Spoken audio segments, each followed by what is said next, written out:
Welcome aboard the legendary Queen Mary, a majestic ocean liner turned hotel that has sailed through the waves of history, and perhaps the supernatural. Today we're diving deep into the chilling tales and ghostly encounters that have made this ship one of the most haunted places in the world. From mysterious apparitions to unexplained sounds echoing through the halls, the Queen Mary holds secrets that have intrigued and terrified visitors for decades.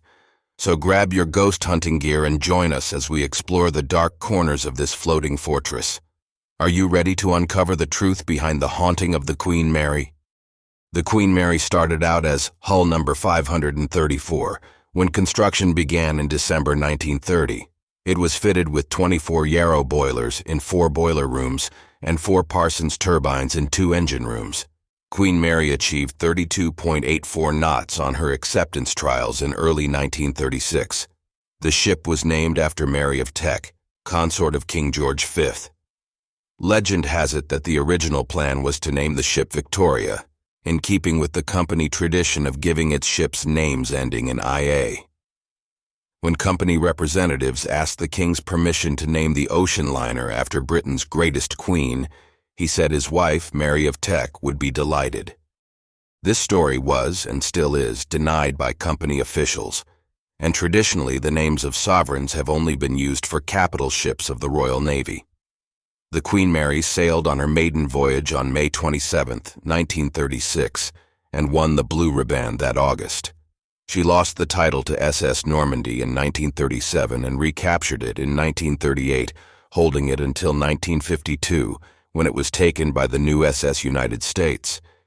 With the outbreak of World War II, she was converted into a troop ship and ferried Allied soldiers during the conflict.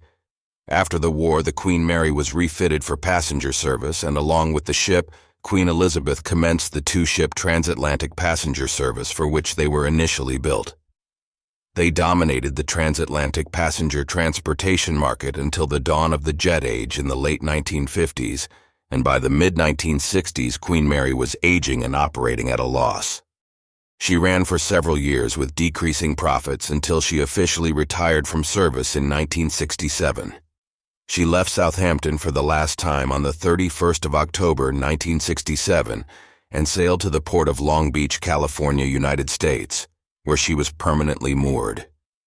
The city of Long Beach bought the ship to serve as a tourist attraction featuring restaurants, a museum, and a hotel.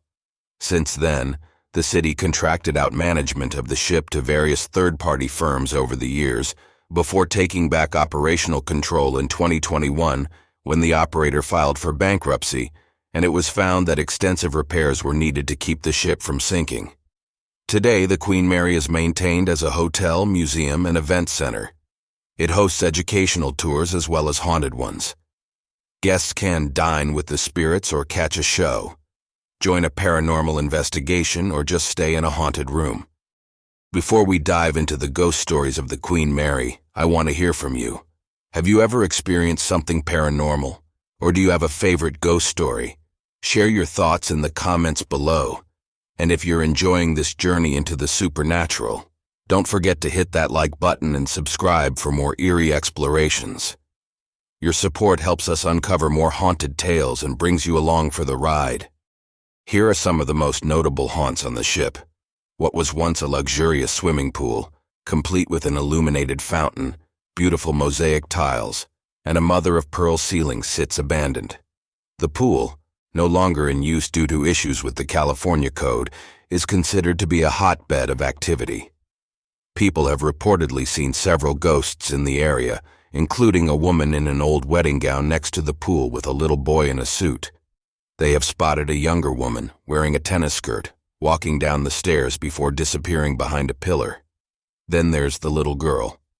Guests have reported seeing a cloud of steam appear out of nowhere along with a little girl in a blue and white dress who disappears in an instant. It is reported that a little girl drowned in the pool.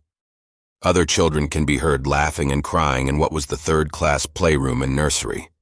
In 1948, a British third-class passenger named Walter J. Adamson passed away in stateroom B340. While details of his death are unknown, it is believed he still resides in the room. Guests have reported being woken when their bed covers were pulled off. One woman in 1966 reported seeing a man standing at the foot of the bed. She screamed and rang for the steward, but the man mysteriously disappeared. Guests have also reported hearing knocking on the door in the middle of the night and have witnessed the bathroom lights turn on when no one was around. The bathroom doors have also been known to shut on their own. Even hotel maids have been known to complain that after days of the room being unoccupied, they will still enter to find the bathroom water running.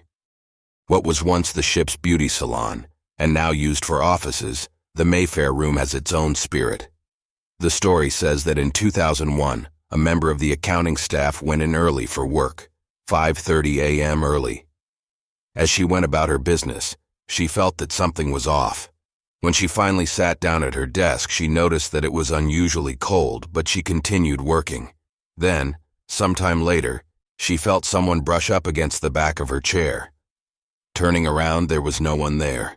Minutes later, she saw a transparent figure in white, walking across the room before passing through the door. Then there's the lounge, also known as the Mauritania room. Guests and employees have reported seeing a passenger in the middle of the room. One such story, from 1989, claims that two women, sent to clean the lounge for a VIP reception, found a passenger sitting on a chair in the middle of the dance floor. When a third woman came in, she too saw the passenger, who now appeared to be staring. She asked the passenger to move, but when they didn't, the employees picked up the phone to call security. Then before their eyes, the passenger faded. Now, for rooms one might expect to be haunted, there's the boiler room number 4. Here people have reported seeing a little girl, who sometimes has a doll with her, and other times it is seen sucking her thumb. Hatch door number 13, also known as Shaft Alley, was the site of a horrible accident. One night in 1966, the watertight doors in the engine and boiler rooms were ordered to be closed. About 5 minutes later, an 18-year-old crew member from Yorkshire was found crushed in the door of hatch number 13. He was trapped with his arms pinned to his side. He was freed and still alive, taken to the hospital ward. He showed obvious signs of the crushing injury on his arms, chest, and pelvis, and was bleeding from his nose. He was given an injection of morphine but died shortly thereafter. Unfortunately, the man never really left the ship. His ghost, spotted as the figure of a bearded man in blue coveralls, can be seen from time to time. Several guests have reported seeing an engineer wandering the hallways asking guests if they've seen his wrench. When they look back to find him, he's gone. Other guests have noticed spots of grease appearing on their faces, grease that looks like fingerprints. They've even heard someone running behind them and whistling. And there you have it, the haunting tales and chilling encounters that make the Queen Mary a true legend of the supernatural.